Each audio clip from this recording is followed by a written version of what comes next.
маҳсулоти қаннодӣ ғизоеро гӯянд ки дар таркибаш миқдори қанд нисбатан зиёд ва хушҳазм аст. Азбаски ин навъи маҳсулот дар таркиби худ сафедаи бисёр дорад, серғизо ва болаззат мебошад. маҳсулоти қаннодиро ҳамзамон ҳамчун хӯрокворӣ аз ҷумла барои кӯдакон фаровон истифода мебаранд.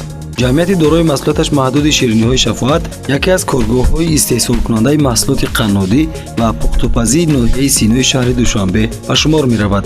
Ин ширкати истеҳсолӣ 17 сол мешавад бо маҳсулоти хуштамъу босифати худ коми сокинон ва меҳмонони пойтахтро ширин мегардонад. ҷамъияти дорои масъулияташ маҳдуди шириниҳои шафоат зиёда аз 30 номгӯи маҳсулоти қаннодӣ ва пухтупазии худро дар ҳудуди шаҳри Душанбе бо бренди бозори торт муаррифӣ мекунад. раванди истеҳсолот дар ин коргоҳ аз коркарди хамир оғоз мешавад. Масалан, барои омода кардани кулчақанд ва ё пирожнӣ аввал хамир дар дастгоҳи хамирпаҳнкунӣ тунук карда мешавад. коркарди хамир дар дастгоҳ 5 дақиқаро ташкил медиҳад.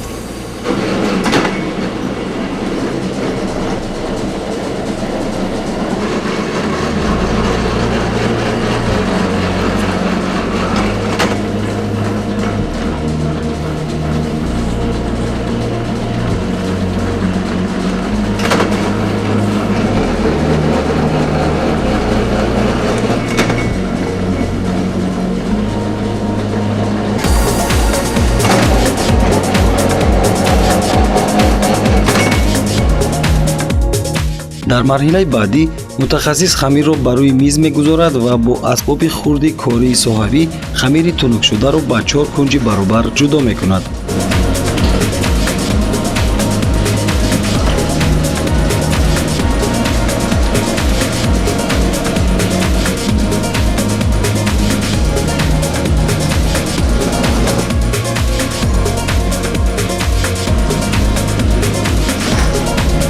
дар идомаи омода кардани кулчақанди асалӣ дар қисми мобайни он сафедии тухм гузошта мешавад ва сипас занону духтарони кордон хамирпораҳоро маҳкам мекунанд.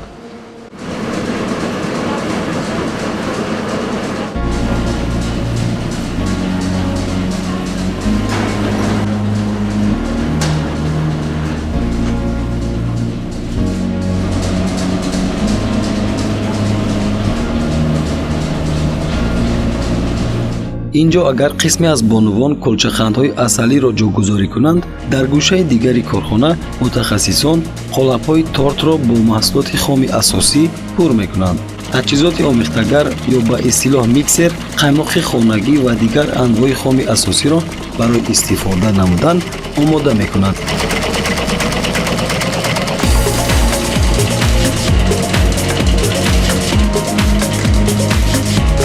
дар ин замина ёдрас мекунем ки маҳсулоти қаннодӣ ва пухтупазӣ аз анвои қанд, какао, мева, хушкмева, обу орд, шир, қаймоқ, равған, мағз ва ҳамчун иловаҳо, кислотаи хӯрокворӣ, моддаҳои рангбахш, сафедаҳо, ҷавҳар ва ғайра тайёр карда мешавад ки ҳангоми истеҳсолот ҳар навъи ин маҳсулот бо ҳаҷму андозаи муқарраршуда истифода бурда мешавад.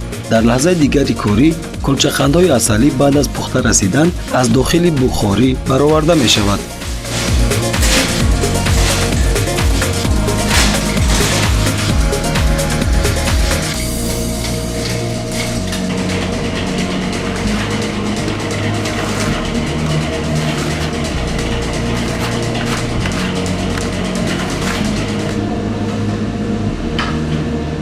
муддати 10 сол мешавад ки ман дар инҷо кор мекунам. мо саҳар вақте ба корхона ворид мешавем, аввал маҳсулоти тортро гирифта онро тайёр мекунем, баъд нақшу нигор мекунем. бо ҳамин рӯзи мо давом меёбад. шароитои мо хеле хуб аст, бисёр ҳамна аст. ҳар моҳ ҳам маошамонро сари вақт мегирем, хурду хӯрок дорем. ман то вақте ба ин ширкат кор омадан хонанишин будам, ҳеҷ ҳунару касб надоштам. омадем дар инҷа ба ҳайси шогирд, баъд оҳиста оҳиста ёд гирифтем. ҳозир ба ҳайси мутахассис кор мекунам. қанноди торт ҳастам. тортҳои гӯдакона мезанам, расмҳои гӯдакона мекашам.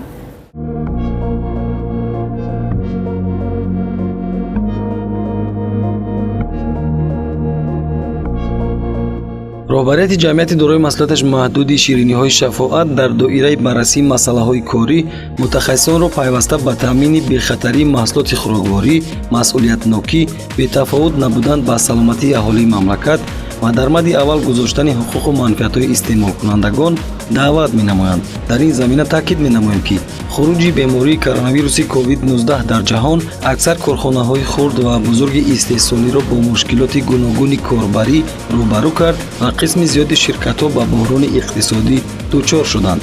вале дар ин моҳҳои буҳронӣ ҷамъияти дорои маслиҳаташ маҳдуди шириниҳои шафоат, ки маҳсулоти худро дар ҳудуди шаҳри Душанбе бо бренди бозори торт муаррифӣ мекунад, тавонист фаъолияти худро дар як мувозинат нигоҳ дорад ва ҳамзамон ҷойҳои кории занону духтаронро ҳифз намояд.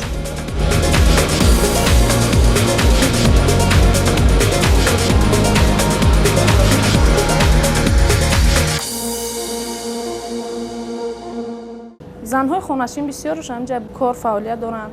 хуб аст ки ҳамхе корхона ҳаст барои занҳои хонашин, духтаро касби ҳунар ёд мегиранд.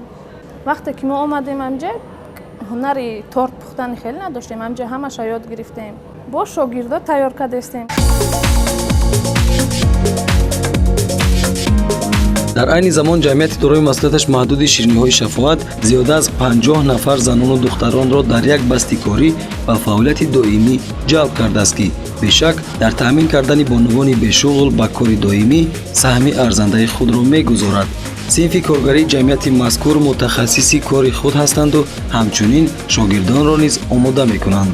маҳсулоти нонӣ ва пухтупазии ин дастони моҳир дар бренди бозори торт имрӯз зеби дастархони ҳар хонавода ва ҷашну маҳфилҳо мебошад. зеро ин навъи маҳсулот дар ҷамъияти дорои маслиҳаташ маҳдуди шириниҳои шафоат бо истифода аз технологияҳои муосири аврупоӣ ва осиёӣ истеҳсол мешавад. дастгоҳу таҷҳизоти истеҳсолии ин корхона, ки дар ҳолати хуби корӣ қарор доранд, ба зиёд гардидани ҳаҷми истеҳсолот мусоидат менамоянд. ин аст ки фаъолияти назараси корхона аз ҷониби мақомоти соҳавӣ бо диплому ҷомҳо қадрдонӣ гардидааст. ҷамъияти номбурда дар соли 2016 финалисти озмуни маҳсулот ва хизматрасонии беҳтарини ҷумҳурии Тоҷикистон дониста шуд. ҷамъияти дорои маслиҳаташ маҳдуди шириниҳои шафоат дар чорабиниҳои сатҳи баланд ширкат намуда маҳсулоти истеҳсолии худро дар бренди бозори торт муаррифӣ мекунад.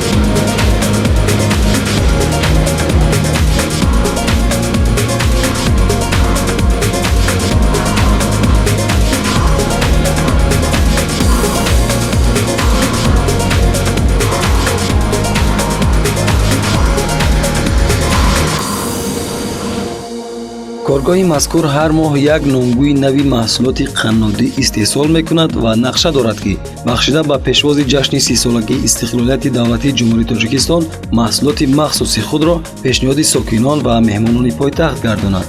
ҷамъияти дорои маслиҳаташ маҳдуди шириниҳои шафоат дар ҳудуди шаҳри Душанбе 10 нуқтаи фурӯш дорад. муштариёни доимӣ зиёда аз 30 номгӯи маҳсулоти қаннодӣ ва пухтупазии ширкати шириниҳои шафоатро аз нуқтаҳои савдои бренди бозори торт дастрас мекунанд. тавре роҳбарияти ҷамъияти номбурда ба мо иттилоъ доданд, онҳо дар фурӯши маҳсулоти истеҳсоли ватанӣ мушкил надоранд, чунки бо доштани муштариёни доимӣ ва марказҳои савдои фирмавӣ бозори фурӯшро ба таври зарурӣ ба роҳ мондаанд. фурӯшандаи маркази савдои маҳсулоти истеҳсолии ҷамъияти номбурда ба мо иттилоъ дод, ки дар ҳамин шабрӯз талабот ба тортҳои шоколадӣ зиёд шудааст ва онҳо дар пеш мавсими нави савдо доранд. зеро мавсими харидории зиёдтари торт ва кулчақандҳо дар фасли тирамоҳу зимистон ва ҷашну маҳфилҳо будааст.